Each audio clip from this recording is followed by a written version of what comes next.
에스겔서 37장은 성경에 기록된 이 환상에 대한 이야기 중에서 어쩌면 가장 유명한 마른 뼈 골짜기의 환상, 이렇게 우리가 이름을 붙이죠.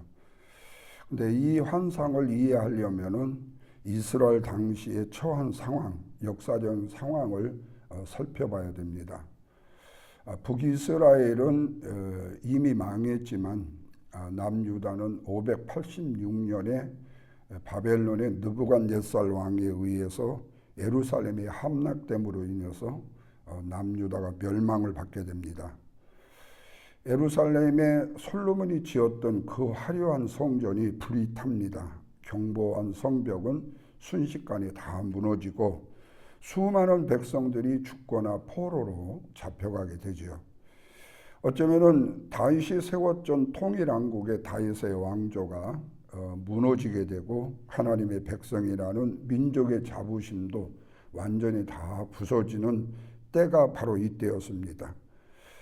우리가 에스겔서 25장부터 봤지만은 실제로 에스겔서 1장 1절 이하의 말씀에 보시면 에스겔 자신도 제사장이 될 나이에 바벨론으로 끌려간 포로 중에 한 사람입니다. 그런데 그가 제사장의 직분은 있지만 성전이 없어요. 그리고 고향도 잃었어요. 미래에 대한 희망도 전혀 없습니다. 그렇다면 백성들과 함께 그저 슬퍼하며 울며 그리고 탄식하며 살 수밖에 없겠죠. 그러자 이스라엘 포로로 잡혀간 이스라엘 백성들이 오늘 37장 11절에 보면 이렇게 말을 합니다. 우리의 뼈들은 말랐고 우리의 소망은 없어졌으며 우리는 다 멸절이 되었도다. 이 말은 낙심 정도로 끝나는 게 아니에요. 이 말은 더 이상 우리에게는 소망이 없고 우리는 모든 것이 다 끝났다. 이제 더 이상 우리는 일어날 힘도 능력도 없다. 또 한 가지 뭐냐면 하나님이 우리를 버리셨다.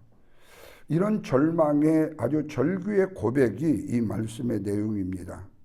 그러니까 이스라엘 백성들이 보기에도 예루살렘은 이미 끝났어요. 나라가 이미 부서졌어요. 자신들의 믿음도 이미 죽음과나 다름이 없더라는 거죠. 그런데 하나님께서 에스겔에게 실제로 오랜 전쟁터와 같았던 마른 뼈가 가득한 골짜기를 보여주시는 거예요. 여러분, 고대 전쟁에서는요, 패한 군사들의 시신을 숫자가 많으면 치울 수가 없어요. 그냥 그대로 놔두어요. 지금도 사하라 사막이나 등등의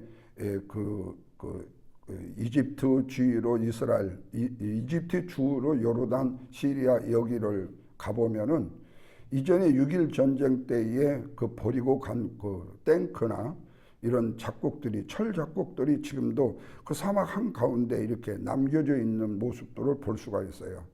근데 사람의 뼈도 있었겠죠. 근데 이미 그 뼈가 사막에서 다 부서졌겠죠. 그런데 지금 그 환상 자체를 장사하지 못하고 뼈만 앙상한 그 상태를 지금 에스겔에게 보여준다는 겁니다. 이 말의 뜻을 보면은 이건 뭐죠? 완전한 패배주의, 희망이 사라진 상태. 그런데 하나님이 에스겔에게 하신 말씀을 통해서 뭐가 일어나느냐? 죽음의 골짜기에서 새로운 역사가 시작되더라는 거예요. 다시 말하면 사람들은 끝났다, 이젠 더 이상 소망이 없다라고 절규하고 절망했던 그곳에서 하나님의 역사는 다시 시작되더라는 말씀입니다. 그러니까 또 한 가지 우리는 사람은 마른 뼈를 보면서 뭐를 보는 거죠? 죽음을 보잖아요. 그렇지만 하나님은 그 마른 뼈를 보고 생명을 보신다는 거예요. 사람은 절망을 보지만 하나님은 회복을 준비하고 계셨다는 말씀이죠. 이런 면에서 오늘 본문의 말씀의 핵심은 단순히 뼈들이 붙어서 살이 붙고 힘줄이 붙고 이게 사람이 되어 살아나더라는 기적이 아니라 하나님의 말씀에 의한 하나님의 영이 임하면 어떤 절대적인 상황 속에서도 새로운 생명으로 변화된다라는 사실을 보여주고 있습니다. 여러분, 우리는 죽음이라는 것을요, 육체가 그냥 세상에서 떠나는 것을 죽음이라고 쉽게 생각할 수 있어요. 그러나 실제로 죽음이라는 정의는요, 우리의 육체와 영의 분리를 말합니다. 다시 말하면 죽음 자체는 영이 떠나버리죠. 하나님의 영이 하나님께로 떠나버리죠. 다시 말하면 하나님의 품으로 가는 거고요. 우리의 육은 땅에 묻히는 거예요. 그러니까 우리가 흙으로 만들어진 우리 존재 자체 육은 우리의 본향으로 돌아가는 거죠. 그러니까 우리 어른들만 돌아가셨다라는 뜻이 아니라 실제로 돌아갔다는 얘기는 우리의 본향을 찾아갔다는 얘기죠. 그러니까 우리의 육체는 땅에 묻혀서 썩어져죠.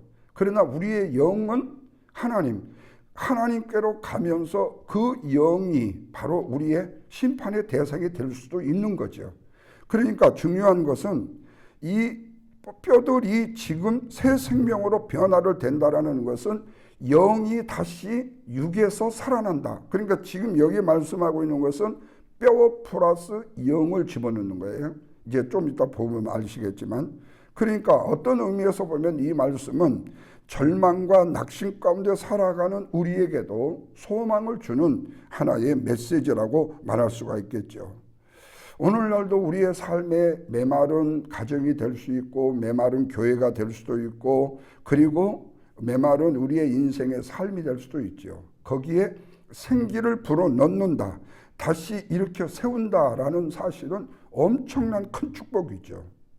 다시 말하면 우리에게 주어진 환경을 바라보면 우리는 낙심할 수밖에 없어요. 왜? 이것도 어렵고 이것도 안 되고 이것도 힘들고. 그런데 죽은 자도 살리시는 하나님의 영을 의지하는 믿음의 사람이 되면 하나님의 영적인 역사는 반드시 이루어지게 된다는 사실의 교훈을 우리에게 주고 있습니다. 두 가지로 말씀을 생각해 봅니다. 먼저 하나님의 말씀과 영은 마른 뼈도 다시 살게 하신다라는 뜻이 오늘 말씀으로 기록돼요. 자, 본문 1절 말씀을 보시면 굉장히 충격적인 장면으로 시작을 합니다. 1절 보십시오. 여호와의 권능이 내게 임하여 나를 데리고 가시니 뼈가 심이 많은 골짜기더라. 자, 하나님이 에스겔을 데리고 가서 어디를 보여주는데 그 장면이 흩어진 뼈들이 가득한 곳. 자, 근데 이 뼈들이 단순히 해골이 아니라 끝부분에 보면 뭐라고 하니 심이 말랐더라. 그러면 이제 부패해서 이렇게 부서지기 일부 직전이더라 그 말이죠. 그러니까 이거는 죽은 지가 굉장히 오래됐고 생명의 가능성이라고는 전혀 찾아볼 수 없는 상태를 의미한다고 말하죠. 그러니까 인간의 눈으로 보기에는 이게 어떻게 다시 새살이 돋아? 이 뼈가 어떻게 다시 살아나? 희망이 전혀 없는 것이라는 거죠. 여기서 하나님은 에스겔로 하여금 먼저 뭘 보게 하시느냐? 절망을 보게 하십니다. 근데 절망을 보게 한 하나님께서 에스겔에게 묻습니다. 뭐라고 말하는 거니? 인자야, 에스겔아, 이 뼈들이 능히 살아나겠느냐? 이렇게 말해요. 인간적인 대답은 불가능합니다. 이게 정답이죠. 그런데 에스겔의 대답이 참 아름답습니다. 뭐죠? 주 여호와여 주께서 하시나이다. 여러분, 참 이 대답이 믿음의 신앙의 대답이라는 사실이, 정말 아름다운 신앙의 대답이라는 사실이 하나님께 실망 주지 않는 대답이라는 것이 너무 아름다워요. 그러니까 예를 들어서 예수님이 베드로에게 당신이 떠난다고 말씀을 하니까 베드로가 다 떠난다 할지라도 저는 절대로 떠나지 않습니다라고 호언장담하는 이 베드로의 말과는 천양지 차이죠. 다시 말하면 믿음의 신앙의 고백의 성숙이 어디까지인가예요. 만약에 우리한테 물었으면 그거 어떻게 삽니까? 하나님이 물으셨다면 하나님에 대한 믿음을 보시기를 우리에게 원하시는데 우리는 내의 믿음을 고백한다는 거예요. 그렇게 말을 해버린다는 거예요. 여러분, 교회 안에서도 마찬가지잖아요. 현실적인 부분만 보게 되면요, 현실의 이야기밖에 할 수가 없어요. 그러나 미래를 보게 되면요, 미래에 대해서 준비를 하게 되죠. 여러분, 예를 들어보십시오. 교회 학교를 지금 애들이 자네요. 근데 애들이 중고등학교를 다니고 그 다음에 대학에 가면요 거의 대부분 떠나게 됩니다. 그렇게 되면 예를 들어 교회 안에서 우리 교회에 청소년을 위한 프로젝트와 앞으로의 미래의 비전을 위해서 그들을 영적으로 성숙시키기 위해서 프로그램이 필요합니다. 이거에 대해서 예산이 10만 불, 20만 불이 필요합니다. 어떤 분이 이렇게 얘기를 했어요. 그러면서 미래의 비전적인 얘기를 해요. 그런데 어떤 분이 그렇게 얘기해요. 아니 그거 지금 앞으로 몇십 년 후에 돼야 될 일인데 그걸 우리가 지금부터 그걸 걱정해야 됩니까? 그리고 없는 돈을 우리가 그걸 왜 필요합니까? 만약에 이렇게 한다면요 더 이상 할 말이 없는 거예요. 그렇게 말하는 사람한테는요. 뭐를 어떻게 얘기하겠어요? 미래의 비전이 없는데요. 근데 그것이 언제 그렇게 되느냐? 세월이 지난 다음에요. 그 사람은 땅을 치고 후회를 해요. 여러분 우스꽝스러운 얘기 있잖아요. 일제가 우리나라를 지배했을 때요. 서울역을요. 일제가 건설을 했잖아요. 애초에 처음 서울역을요. 서울역을 지니까 삿갓 쓴 할아버지 할머니들이요. 참 정신 나간 애들이라고. 아니 무슨 역전 건물을 저렇게 크게 짓냐고. 비웃고 혀를 차고요. 손가락질을 하고요. 그랬대요.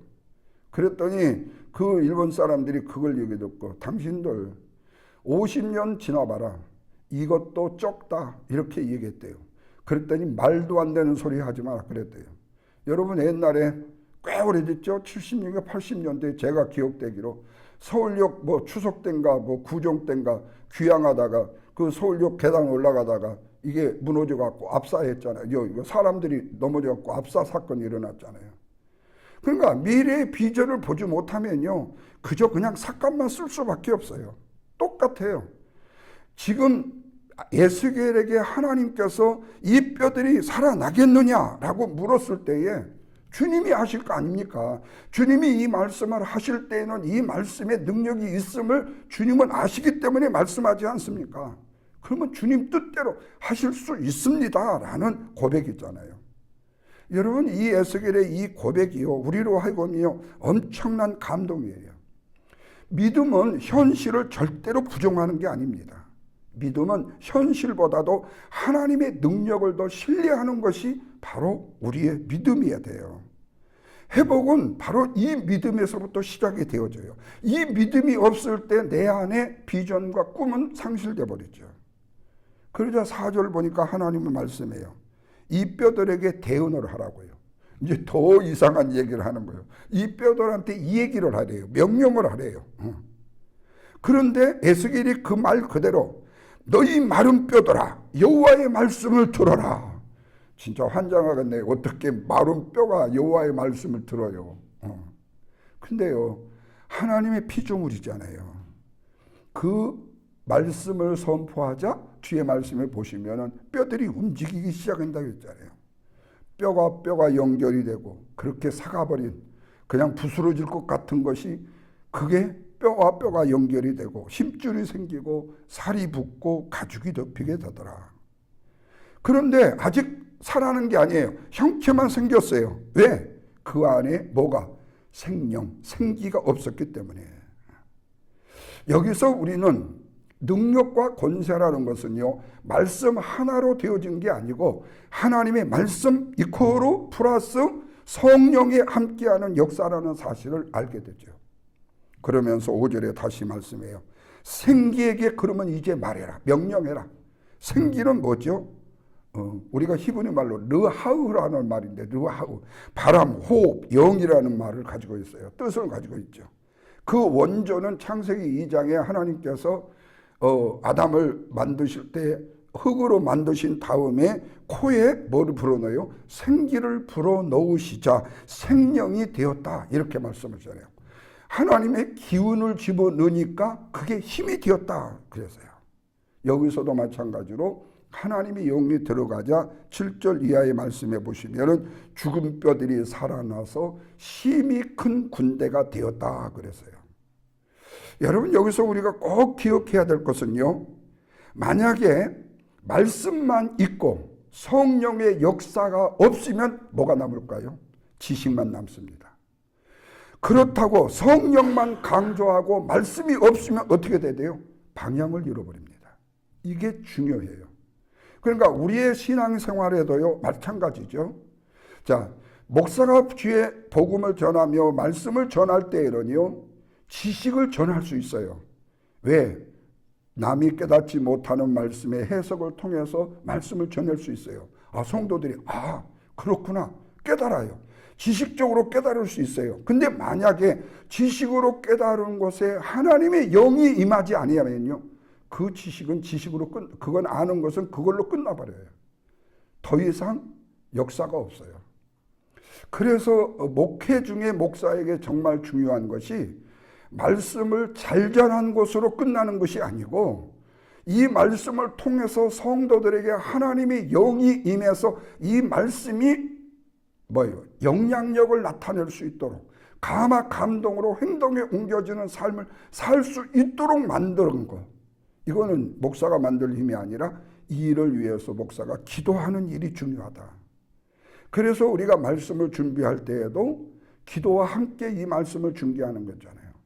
근데 저 목회 초년생 때 제가 언젠가 변한규 목사님, 강주중앙교회 변한규 목사님이 쓰신 책 중에 창조적 지성이라는 책이 있어요. 제가 그 책을 학생부 지도할 전도사 때 아주 뒤로 자빠질 뻔했어요. 너무너무 멋있었어요. 성경도 이렇게는 멋있을 수가 없을 것 같아요. 그때 생각이에요. 그래서 제가 학생부를 지도할 때 그 목사님이 쓰신 책의 챕터를 가지고 설교를 만들어가지고 설교를 했어요. 정말로 멋진 설교였어요. 젊을 때 20대 후반에 초반, 20대 중반이었죠. 예. 그때에 얼마나 파워풀했겠어요. 가끔 목사님이 전체 교회 강단에 세워주면요. 아이고 김전도사 너무 설교 잘한다고 막 그랬어요. 근데 하나님이요 저를 틴나이프에 데리고 가셔가지고 제자훈련 데리고 와서 나한테 아주 작사를 내셨어요. 그때 제가 첫 번째 성령의 임재를 체험했을 때 그때 하나님이 그랬다니 너는 짜장면을 배달만 할래? 짜장면을 만들어 줄래? 예.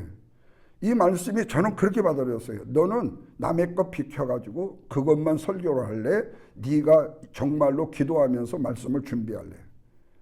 그리고 가정에 대한 회복. 너는 가정을 돌보는 목사다. 목사가 돼야 되지. 너는 목회만 하는 목사가 되면 안 된다. 이 두 가지 사실을 하나님이 깨닫게 해줬어요. 그러니까 정말 중요한 것이 그거예요.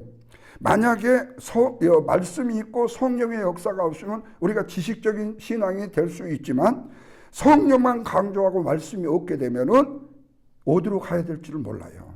그래서 오늘날 교회 안에서 일어나는 참된 부흥이라는 것도 말씀과 함께 성령이 역사할 때 일어난다는 사실을 잊어서는 안 되죠. 그렇다면 오늘날 교회가 살아나는 길도 뭐지요? 성도의 심령이 회복되는 길도 뭘죠? 하나님의 말씀과 성령의 역사 안에 있다는 사실을 꼭 기억해야 되지요. 또 한 가지는 11절에서 14절까지 보시면은 하나님은 절망한 백성에게 소망을 주셔요. 그러면서 하나님은 이 환상의 의미를 직접 설명해 주셔요. 11절 보십시오. 이 뼈들은 이스라엘의 온 족속이다. 자, 지금 이스라엘 백성들의 자신의 민족에 대해서 그 백성에 대해서 지금 이스라엘 백성들은 어떻게 생각하고 있었죠? 우리는 이미 말랐고 뼈가 말랐고 우리는 소망이 없어졌고 우리는 다 멸절되었다고 얘기를 했잖아요. 다시 말하면 바벨론 포로로 그들이 잡혀가게 되고 예루살렘이 점령을 당하고 성전이 파괴되고 성벽이 다 무너져 버리니까 우리 민족은 이제 끝. 우리 민족은 이제 없어. 여러분, 우리 일제가 우리를 점령했을 때 36년을 지배했었다면 그때 우리가 독립운동을 일으키는 사람도 있었지만 만약의 경우에 독립운동을 통해서도 우리가 다시 해방을 받지 못한다고 생각했다면 뭐가 됐을까요? 친일파가 됐겠죠. 왜? 여기에 붙어 있어야 사니까. 그래서 그 당시에 친일파로 붙어있던 사람들의 후손이 잘된 사람도 있고 독립운동 해가지고 잘못된 자녀들도 있잖아요. 그거를 탓할 수는 없어요. 왜? 상황 자체가 그랬으니까. 그렇다면 지금 이스라엘 민족이 생각하는 것도 지극히 정상적이고 당연한 생각이죠. 그런데 인간이 포기한 곳에 하나님의 역사는 시작되더라는 것이 우리의 신앙의 고백이어야 된다는 거죠. 하나님의 역사는 어떻게 해요? 무덤 가운데서 일으키시잖아요. 12절 보십시오. 내가 너희 무덤을 열고, 이게 바로 부활의 역사 아닙니까? 이제 너희를 그 가운데서 나오게 하리라. 이것은 단순한 이스라엘 백성들의 컴백, 다시 말하면 독립을 돼가지고 다시 들어가는 것이 아니라, 해방을 받는 것이 아니라, 이보다도 훨씬 더 귀한 영적인 회복이 이스라엘 민족 백성 한 영혼에게 일어날 것이다. 그러니까 죽음 같은 절망 속에서도 하나님은 다시 일으켜 세우시는 능력을 보여주실 것이다라는 말씀이죠. 우리는 이 사실을 신약의 예수 그리스도의 부활을 통해서 더 완전하게 성취됨을 알게 되지요. 예수님이 죽음을 이기시고 사망 권세를 이기시고 부활하셨다. 그렇다면 그 죽음 자체는 그를 믿는 우리에게 소망과 생명을 주시는 거 아니겠어요? 그러니까 하나님의 영이 들어가니까 비로소 살아나지요. 자, 그리고 13절과 14절을 보십시오. 내 영을 너희 속에 두어 너희가 살아나게 하고 그랬어요. 자, 단순한 회복이 아니에요. 환경의 회복이 아니에요. 사람을 변화시켜버려요. 나라보다 백성을, 환경보다 심령을, 조건보다도 하나님의 영을 먼저 주시는 분이시다. 그리고 성령께서 임하실 때에 우리가 절망했던 것이 소망으로 바뀌고, 우리의 두려움은 담대함으로 바뀌고, 우리의 죽음은 생명으로 변화되는 놀라운 능력을 체험하게 되더라. 그런데 안타깝게도 우리가 때때로요, 마른 뼈 같은 사건이나 상황이나 환경을 맞이할 수도 있잖아요. 때로 우리가 하나님 앞에 기도하기로 하지만 기도가 되지 않을 때도 있어요. 너무 절망적인 상황, 너무 위기의 상황, 너무 힘든 상황에 돼가게 되면요, 우리가 세상 말로 기가 막힌다고 하듯이요, 우리 신앙인들도요, 영적인 기가 막혀버려요. 그래서 너무 황당한 일을 교회에서 목회 중에도 목사가 당하게 되면요, 기도가 안 돼요. 기도가 안 돼요. 그러다 보면요, 하나님과의 관계가 식어지고요, 될 대로 되십시오, 알아서 하십시오, 자포자기가 돼요. 그러니까 하나님 앞에 믿음으로 맡긴다는 것과 내가 이 일을 포기하고 내려놓는 것과는 달라요.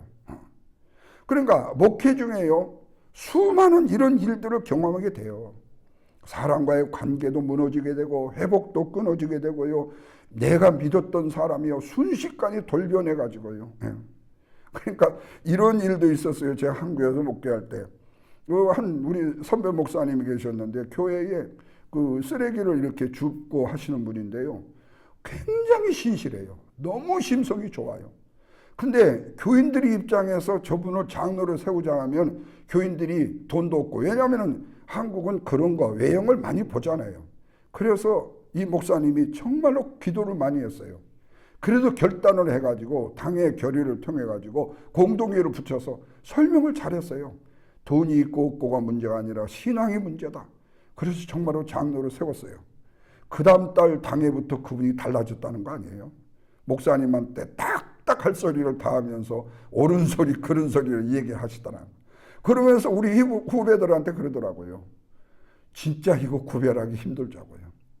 선한 행위가 있다고 해서 그 영이 바로 서는 것도 아니고요, 아니면은요, 악한 영이 지금 우리 눈에 보여진다고 해서 그것이 진짜 악한 영이라고 알 수도 없잖아요. 우리 인간은 그 구별이 잘 안 돼요.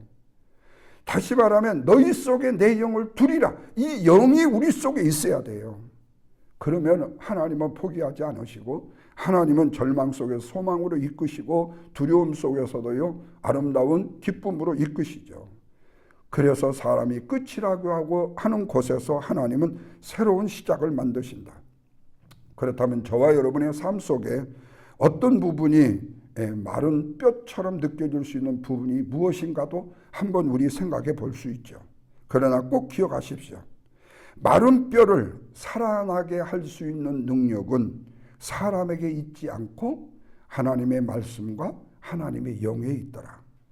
바라기는, 저는 간절히 소망하기는 우리 그린빌교회에 속한 우리 성도 여러분들이요, 성령께서 우리의 심령에 생기를 불어넣어 주심으로 생명이 되는 역사가 있기를 바라고요, 절망 속에서도 소망을 바라보게 되고 침체 속에서도 부흥을 바라보게 되고 죽음 같은 현실에서도 생명의 역사로 바꾸는 아름다운 믿음의 비전을 말씀과 영을 통하여 회복시키시고 성장시키시고 성숙시켜서 우리의 영이 더욱더 밝아지고 기뻐지고 감사함으로 인해서 주위의 많은 영혼들에게 하나님의 말씀의 능력과 영의 권세를 증거할 수 있는 하나의 아름다운 주님의 편지, 주님의 아름다운 얼굴들 다 될 수 있기를 주님의 이름으로 간절히 부탁을 드립니다.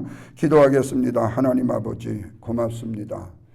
저희들 주 앞에 이 아침도 엎드립니다. 주께서 우리에게 허락해 주신 귀한 시간 통해서 주의 말씀을 선고합니다. 마른 뼈의 환상입니다. 너무 잘하는 말씀입니다. 그러나 우리가 이 말씀대로 실천하는 믿음의 삶을 살기는 어렵고 힘듭니다. 그러기에 하나님의 말씀이 우리 안에 임하면 주의 영이 임하셔야 합니다. 말씀으로 있으면 지식으로 끝나게 되고 영이 없으면 지식이 없으면 방향을 잃게 됩니다. 그러기에 우리는 진정한 방향을 향하여 나아가기 위해서는 지식과 말씀의 지식과 영이 필요합니다.